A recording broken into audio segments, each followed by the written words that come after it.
Greetings, my scattered sisters and brothers in the Lord. Trust you know the Lord is with you wherever you find yourself scattered today, and that you know that His presence with you is more than enough for whatever you might face today. Well, we move into kind of a new section in the Gospel of Mark. Jesus is calling or appointing the 12 disciples. And so we pick it up at verse 13 of chapter 3. So Mark 3:13. Jesus went up on a mountainside and called to him those he wanted, and they came to him.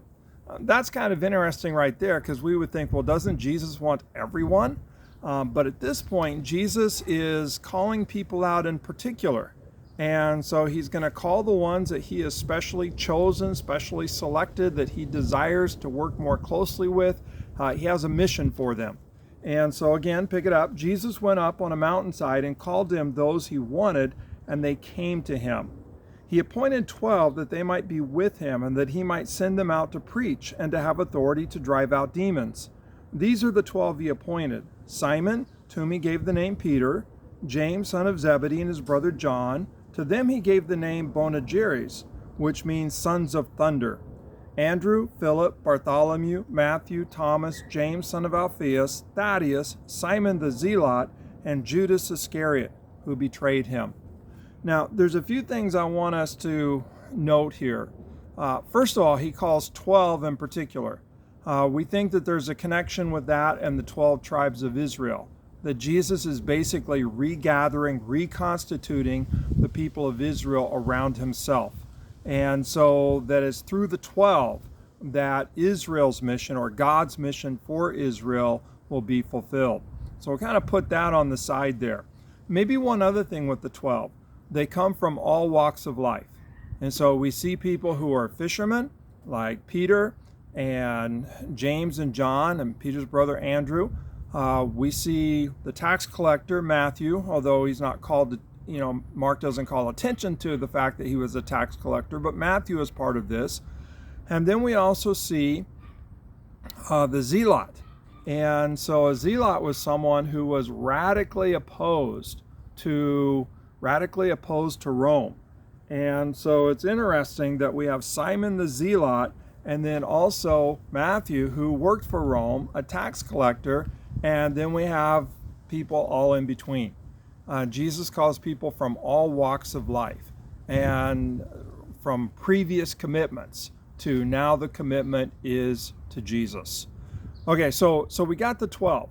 Now, the things I really want to emphasize, the initiative is with Jesus. He calls those whom he desires, and they responded and they went. But the initiative wasn't with those who were, seeking Jesus. It wasn't so much their decision, hey, I want to be one of the 12.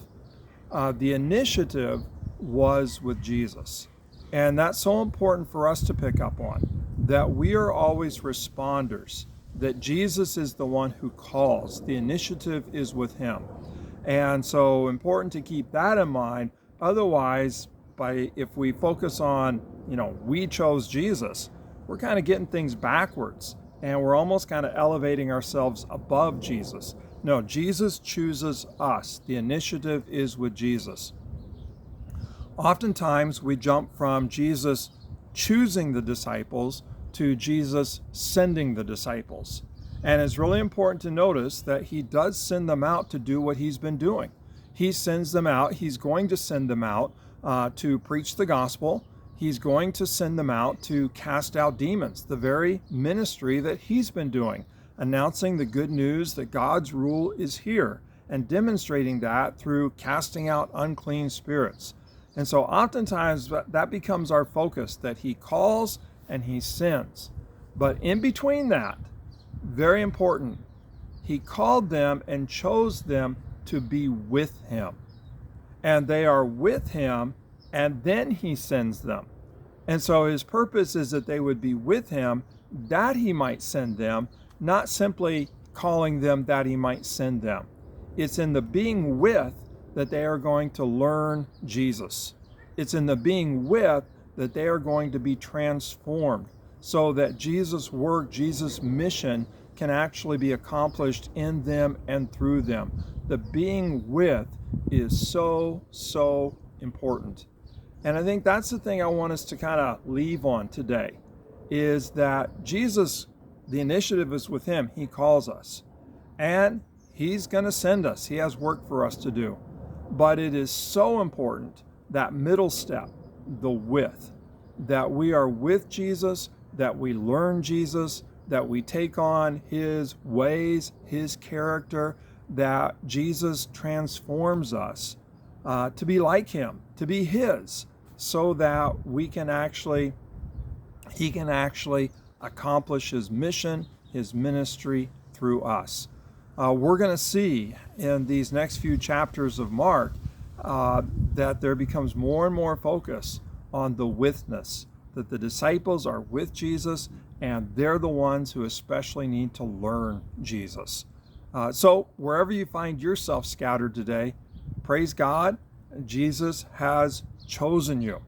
Praise God, Jesus has work for you to do. But right in the middle of that, the withness, we need to be with Jesus so that he can transform us and accomplish his will within us, so that he can get his mission done through us. So keep spending time with Jesus. The with is so important. Well, God bless. Have a great day. Have a with Jesus day. God bless.